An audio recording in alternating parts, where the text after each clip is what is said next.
kenapa? Tidak pernah satu fikir.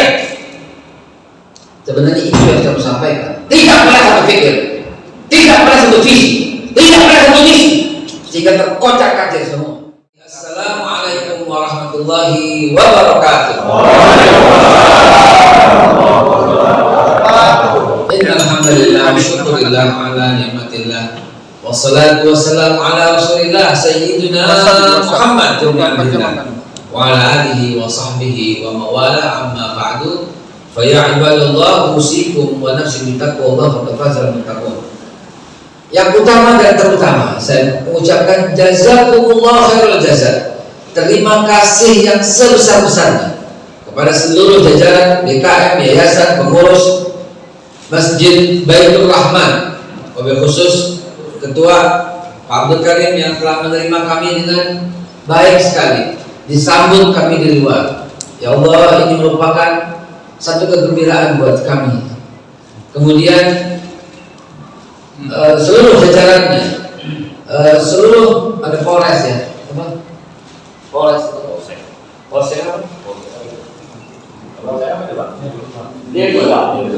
Masih dari dua ataupun yang mewakili atau dari pihak TNI-nya yang telah mengizinkan, alhamdulillahirobbilalamin. Karena setiap daerah itu kadang-kadang berbeda-beda, Pak. Ada kalanya kami tidak boleh bicara, tapi ada kalanya disambut oleh mereka. Jadi nggak kompak juga ini kan mereka. Beberapa daerah kami disambut, beberapa daerah kami dicegah.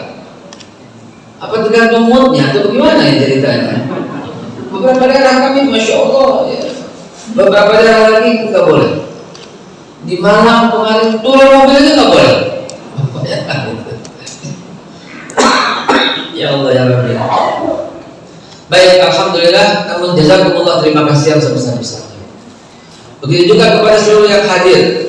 Dengan segala keikhlasan hati saya ingin mengapresiasikan khusus kepada yang hadir. Al-Haziniyah ya Allah, Al-Haziniyah walikulina salihah wala hadatin Nabi Muhammad sallallahu alaihi wasallam wal hadirin ya Allah, wal hadirin, untuk para yang hadir ya Allah. Apabila ada yang sakit maka angkat semua penyakit mereka ya Allah.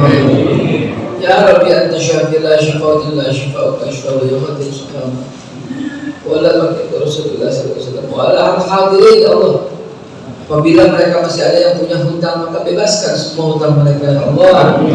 Na'udzubika min hammi wal hazan wa na'udzubika min ajzi wal kasal wa na'udzubika min al-jubni wal bukhl wa na'udzubika min ghalabati ad-dayn wa qahri ar-rijal. Wal hadirin ya Allah, wal hadirin ya Allah, wal hadirat ya Allah, wal hadirin wal hadirat. Apabila mereka punya kesusahan, apabila mereka ada aib, angkat semuanya ya Allah dan dudukkan semua aib mereka ya Allah. Apabila ada yang belum menikah, kirimkan jodoh yang terbaik dari sini ya Allah ya Rabbi.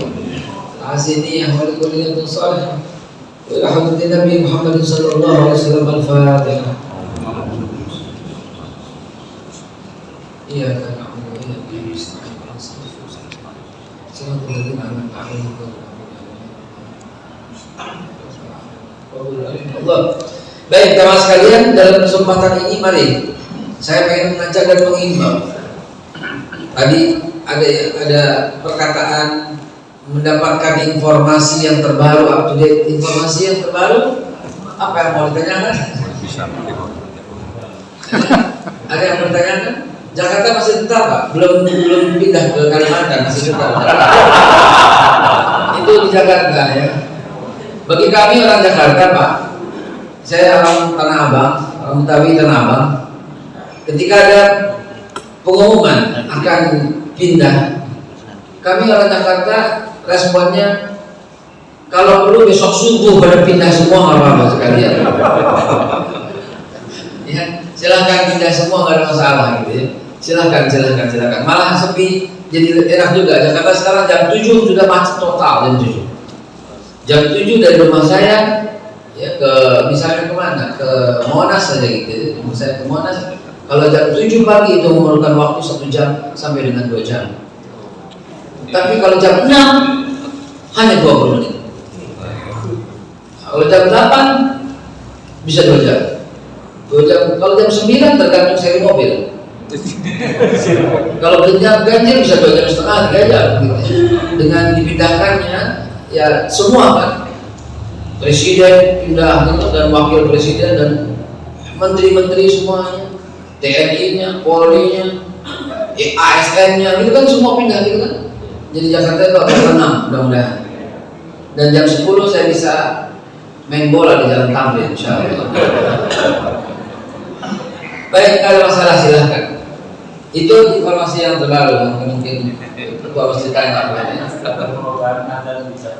Azan belum ada perubahan di Jakarta, ya masih biasa, bahkan karena diumumkan oleh Menteri Agama jangan keras-keras, di Jakarta sekarang lagi berlomba-lomba memperbanyak speaker. Saya ini serius, ini benar, saya nggak cakap betulan. Saya juga bingung kenapa orang Jakarta begitu gitu ya. Bahkan di masjid kami sendiri, saya bilang udah cukup. Terima kasih Pak, terima kasih. Itu sampai diperbanyak speakernya. Di televisi, di TV One ketika ada bicara dengan wakil Pak Menteri, saya sudah sampaikan, kasihan Bapak bikin pengumuman itu nggak akan pernah ada yang dengarkan. Karena belum pernah ada menteri sejak zaman kita merdeka sampai sekarang ngurusin speaker belum ada. Kasihan. Saya kasihan Pak, saya kasihan. Beliau juga teman dengan saya. Saya bilang Bapak itu keluarkan peraturan itu yang nggak mungkin bisa diterima. Apalagi di kampung dengan speaker dalam luar, mana ada speaker dalam di kampung? Semua luar speakernya. Betul atau tidak? Nggak ada. Gimana bisa diatur speaker dalam, speaker luar? Takutnya mengganggu orang-orang sekitar. Bagaimana bisa mengganggu karena jauh jaraknya? Kalaupun ada gangguan, itu dimusyawarahkan. Ditanya orang-orang Kristen di sini samperin, orang-orang DKM ini samperin, orang-orang Kristen. Pak, Bu, apakah suara azan kami mengganggu? Gitu. Kalau tidak, dan terima kasih. Gitu aja kan beres. Jadi dihimbau saja untuk jangan timbulkan keresahan begitu. Apabila mengganggu kita bilang oke lah kami tidak akan azan kecuali waktunya. Itu aja selesai. Itu apa tidak? Betul kan?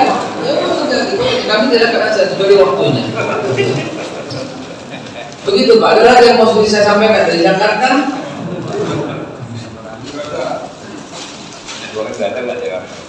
Masih langka sekali Pak. Masih langka. Terakhir 54.000 Pak satu kantong. 2 liter. 2 liter ya? Per liter atau 2 liter itu? 2 liter. Per 2 liter 54.000. 54.000 per 2 liter. Itu yang terakhir di Jakarta. Apakah Bapak tidak bertanya sesuatu hal yang paling penting di Jakarta? Bagaimana kabar Habib Rizik? Ya. Beliau masih ditahan. Kapan lepas Pak? Allah a'lam bishawab. Nah ini informasi yang paling ditakuti oleh semua orang. Beliau masih di penjara. Alhamdulillah. Cincin Rasulullah Sallallahu Alaihi Wasallam kalau sudah diperlakukan apabila, saya tanya katakan apabila sudah diperlakukan dengan cara tidak adil, maka yang namanya mengundang azab Allah Subhanahu Wa Taala. Saya bukan bicara berlebihan. Rasulullah Sallallahu Alaihi Wasallam sangat cinta pada umatnya, sangat sayang, rahmatan alamin. Tapi jangan coba-coba diganggu. Contohnya adalah anak Rasulullah Sallallahu Alaihi Wasallam ketika dicerai oleh anak Abu Lahab, Ruqayyah. Itu dicerai secara tidak baik, diceraikan di jalan, dikembalikan kepada Rasul.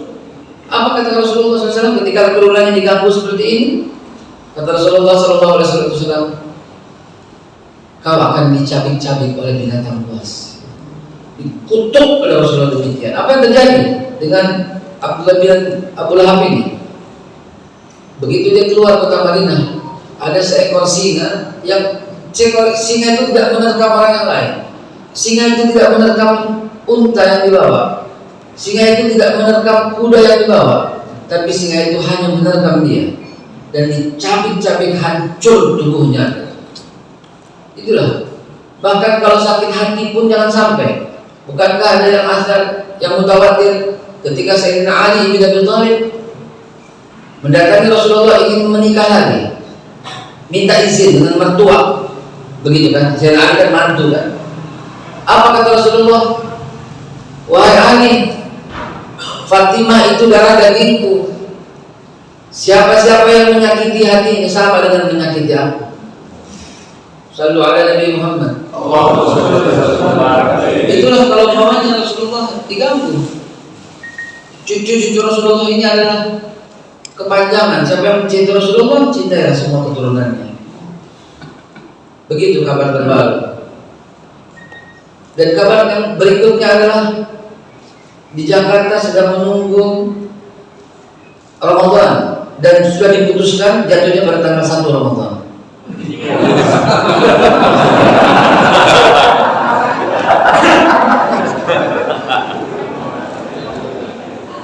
Sudah jelas barangkali ya. Oh, bingung kelihatannya Bapak. Nggak bingung ya. Allah dalam setiap tahun selalu kita menentukan kapan. Dan kemudian sidang isbat, dan kemudian mengundang orang banyak. Kemudian ada anggaran sekian berapa, 100 juta, 1 miliar, Allah alam. Cukup umumkan saja, Lebaran 1 Ramadan tanggal sekian, selesai gitu aja. Ini undang sih, saya tidak tahu sistem yang ada di sini. Mungkin kalau saya jadi presiden barangkali nggak langsung umumkan saja, zaman Gus Dur gitu aja. Ya, zaman Gus Dur ya. Dari sepanjang kita punya presiden, baru di zaman Kiai Haji Abdurrahman Wahid, ya seluruhnya harus sama katanya beliau. Sama semua Lebaran juga sama di zaman Kiai Abdurrahman Wahid. Baik, mari kita bicara sedikit saja soal persiapan bulan Ramadan dan apa yang mesti kita lakukan dalam bulan Ramadan. Setuju gitu ya? Alhamdulillah. Hadirin Allah Subhanahu wa taala.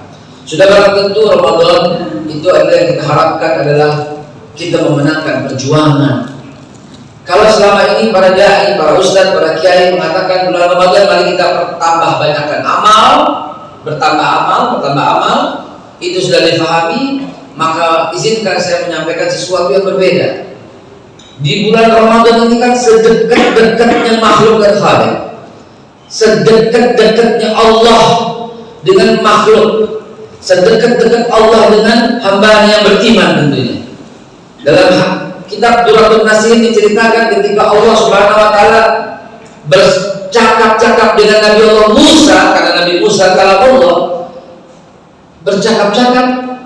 Maka kata Nabi Musa, kata Allah Subhanahu wa taala, firman Allah kepada Nabi Musa, wahai Musa, antara kau dan diriku ini walaupun dekat seperti ini, masih ada 70 dinding, masih ada 70 hijab. Dan ketahuilah wahai Musa, kata Allah, 70 hijab ini, 70 dinding ini terangkat semuanya ketika umat Nabi Muhammad sedang berpuasa Ramadan. Maka di situ Nabi Musa berdoa. Siapa-siapa yang sudah pernah membaca doa Nabi Musa, ya Allah jadikanlah aku umat Nabi Muhammad untuk bacaan umat Nabi Muhammad. Doanya itu di situ. Terima kasih Pak ya. Jazakumullah. Saya suka sedih begini ya. Di tempat lain ditolak, diusir, di sini dikasih teh, dikasih air putih, masya Allah. Luar biasa. Kata coba Nabi Musa berdoa, Allahumma ja'al min ummati Muhammad sallallahu alaihi wasallam. Ya Allah jadikan aku dari umat Nabi Muhammad. Ini doanya Nabi Musa. Dan kita enggak berdoa sudah jadi umat Nabi Muhammad sallallahu alaihi wasallam. Dan itu terdekat dalam bulan Ramadan. Maka mari dalam bulan Ramadan Pak, wujudkan keinginan kita. Wujudkan keinginan kita. Fokus sama bulan Ramadan. Demi Allah yang memegang jiwa ini, penuhi persyaratannya, maka Allah SWT akan mengabulkannya. Larilah kepada Allah di bulan Ramadan ini, dan cara permintaannya benarkan dalam hatimu permintaan itu, bergetar hatimu melihatnya. Dan selalu sebut, misalnya kita punya anak yang ingin jadi dokter, anak kita namanya Umar, panggil dokter Umar. Panggil dokter Umar. Tuliskan nama depannya itu dokter. Taruh di depan kamarnya. Panggil dia dengan nama dokter. Mulai 1 Ramadan sampai dia dewasa. Ini unik nih pengajian. Ini bukan pengajian dan motivasi. Ngomong, kita tetapkan judulnya. Biasanya ditetapkan saya. Biasanya ditetapkan. Biasanya pengurus masjid menghubungi kami, Ustaz jangan bawa politik ya, gitu biasanya. Ustaz jangan bawa nama presiden, ya biasanya gitu. Jangan bawa nama PDIP, gitu biasanya. Biasanya saya sudah dipesan begitu biasa. Cuma di sini nggak dipesan, jadi saya bebas. Karena bebas saya mau menggunakan kesempatan ini. Pak, wujudkan permintaan kita ini. Bapak mau, ya Allah ya Allah. Saya begitu melihat, loh, baru bicara udah selesai. Udah suruh. Masuk. Baik, 12 menit lagi insya Allah. Pak, ini wujudkan bu, beneran serius. Siapa yang punya hutang? Siapa yang masih ada hutang? Lunasi di bulan Ramadan. Betul-betul pancing dengan sedekah. Beneran Pak, demi Allah saya merasakan itu semua. Sampai-sampai ada sebuah mobil bagus sekali mobilnya. Mobil itu ya nggak usah disebut lah ya, nggak enak jadi iklannya. Mobil itu bagus sekali dan saya dijemput dengan mobil itu, enak sekali mobil itu. Saya kepengen mobil itu, maka saya getarkan dalam hati saya sebut gitu. Walaupun mobil saya masih jelek, tapi saya menyebutkan mobil yang bagus. Ini mobil bagus sekali gitu. Masih ada hutang, saya bilang mobil udah lunas ya Allah, udah lunas. Jadi divisualisasikan. Ternyata terjadi semua, kejadian semua. Pak, bu, anak saya bilang apa yang kau inginkan? Nak? Saya ingin apa Pak, aku mau maaf ya, mau menikah gitu. Saya bilang oke nak. Sekarang tuliskan daftar nama yang kau mesti undang.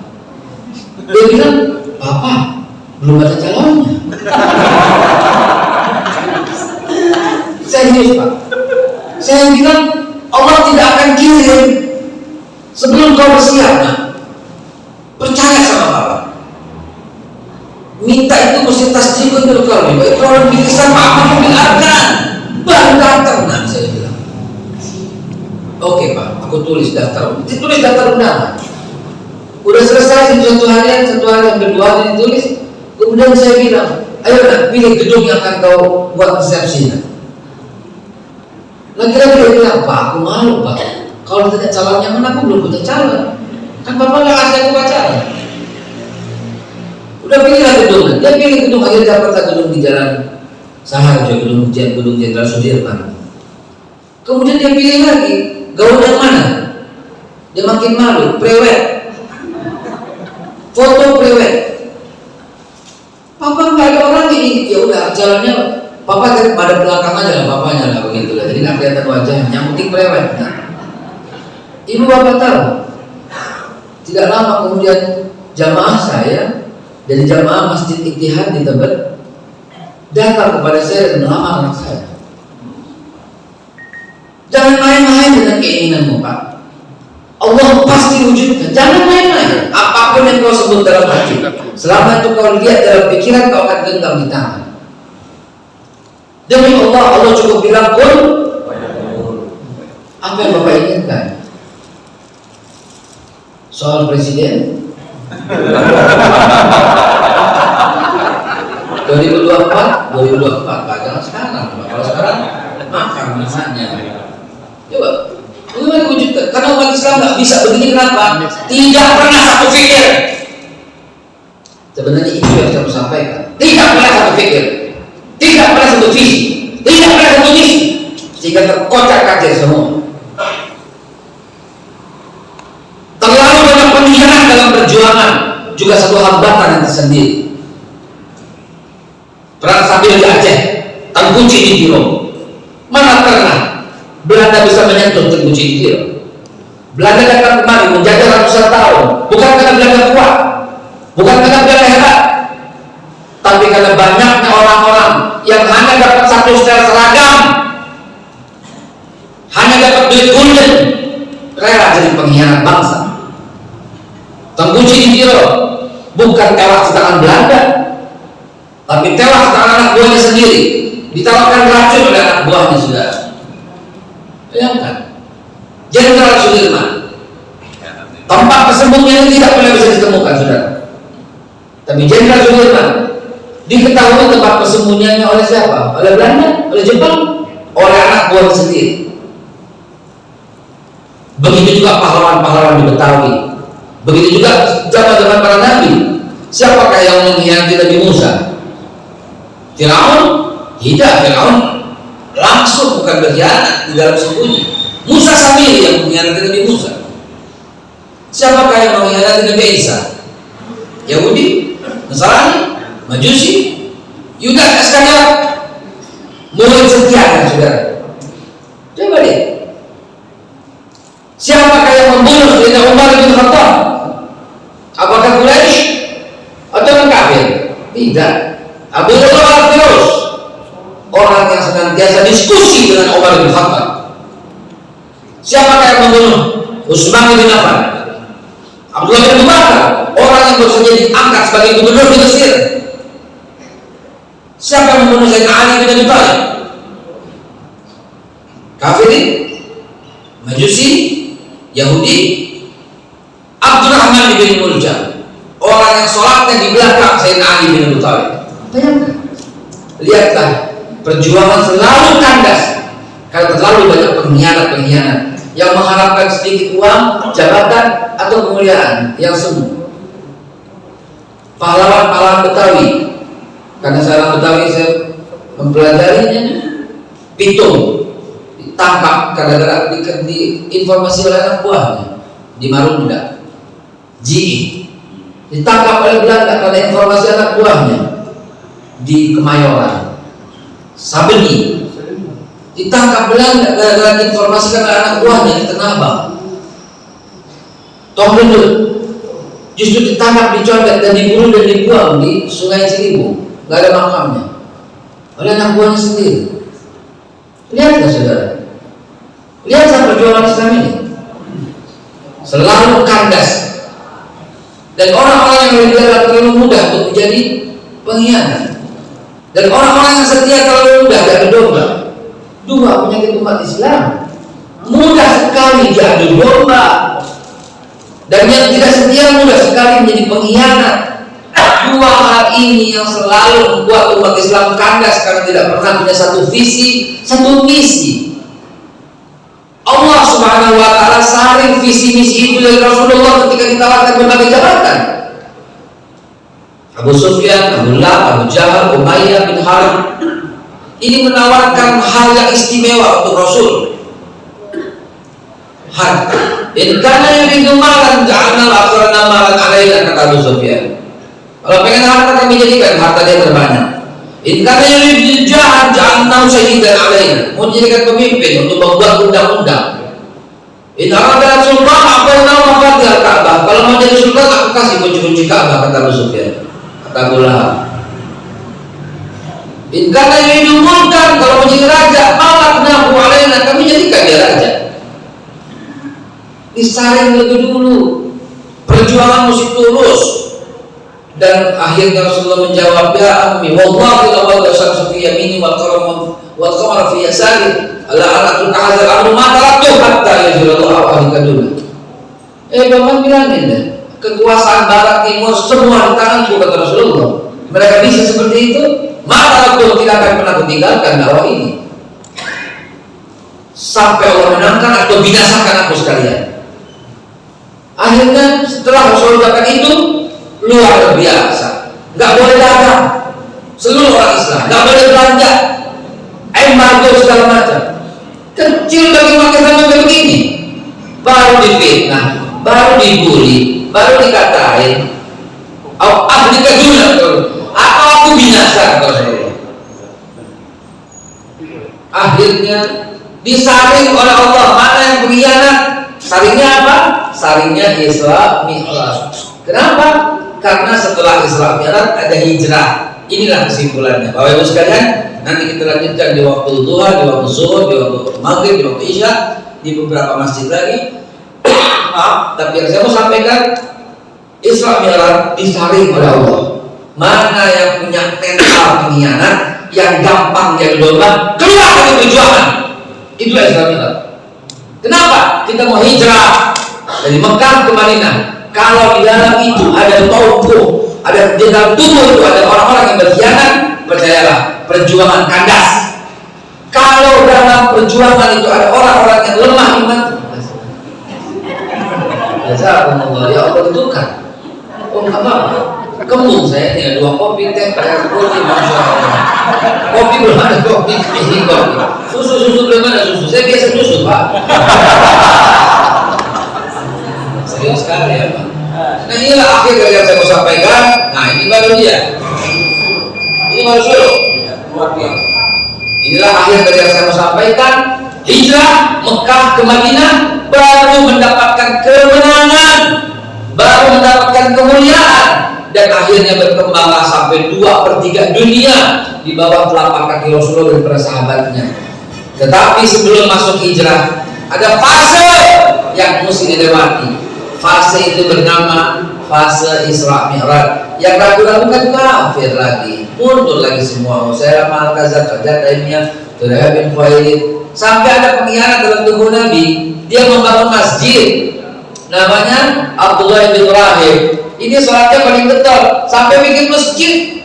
Ya Rasulullah, saya bikin masjid, katanya. Ya Rasulullah, saya bikin masjid. Waktu perang di mana? Perang Hunain. Ya, itu silahkan yang luka-luka dirawat di masjid kami. Coba. Rasulullah datang untuk ikut meresmikan dan sholat asar di sana. Kata Rasulullah, dibisiki oleh malaikat, itu masjid ratain dengan tanah. Itu masjid dibikin bukan karena takwa. Ratain itu dihancurkan dan diratakan oleh Nabi. Sallu ala Nabi Muhammad.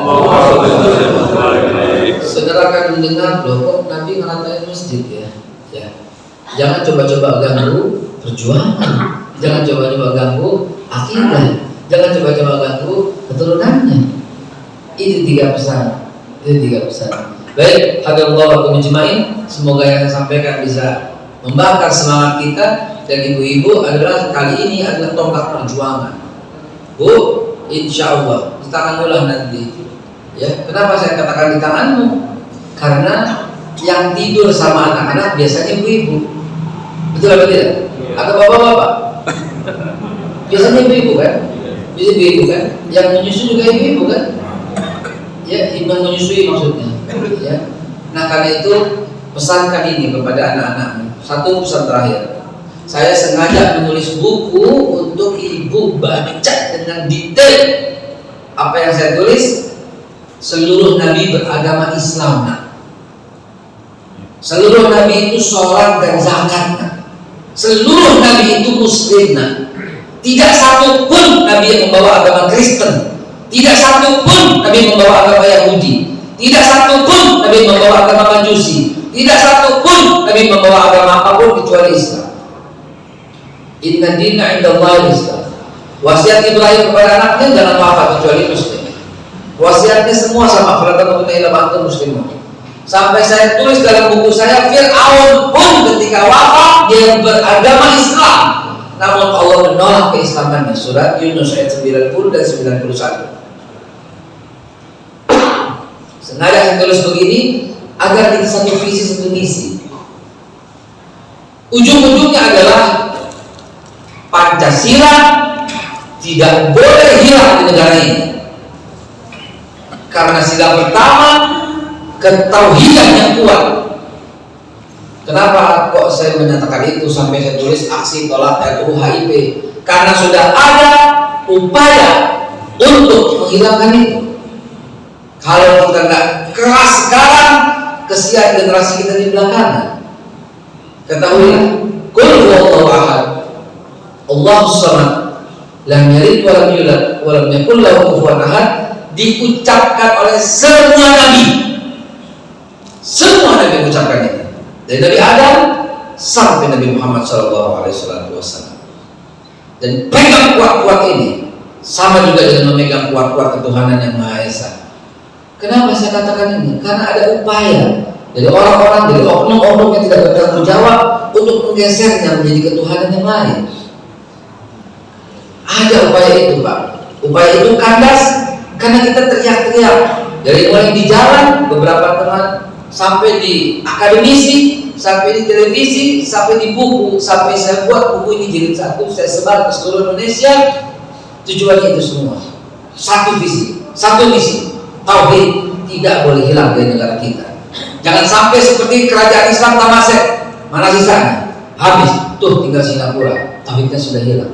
Jangan sampai seperti kerajaan Mindanao, mana sisanya? Habis, tuh Filipina sisanya. Jangan sampai seperti kerajaan Islam Darul Ma'arif, mana sisanya? Tuh Laos, Vietnam, dan Kamboja. Jangan sampai seperti kerajaan Islam Rohingya dan Rohingya. Habis sudah, mana sisanya? Tuh Myanmar sisanya. Jangan sampai seperti kerajaan Islam Pattaya dan Siwa. Mana sisanya? Tuh Myanmar, Thailand. Saudara sekalian, itulah kerajaan-kerajaan Islam yang semuanya ada di atas kita, di atas Indonesia, atas Nusantara, tapi semua hilang gara-gara hilangnya tauhid. Mudah-mudahan tauhid tetap akan kita genggam sampai hayat kita berpadan. Amin ya Allah. Alhamdulillah wa aku berjemaah. Assalamualaikum warahmatullahi wabarakatuh.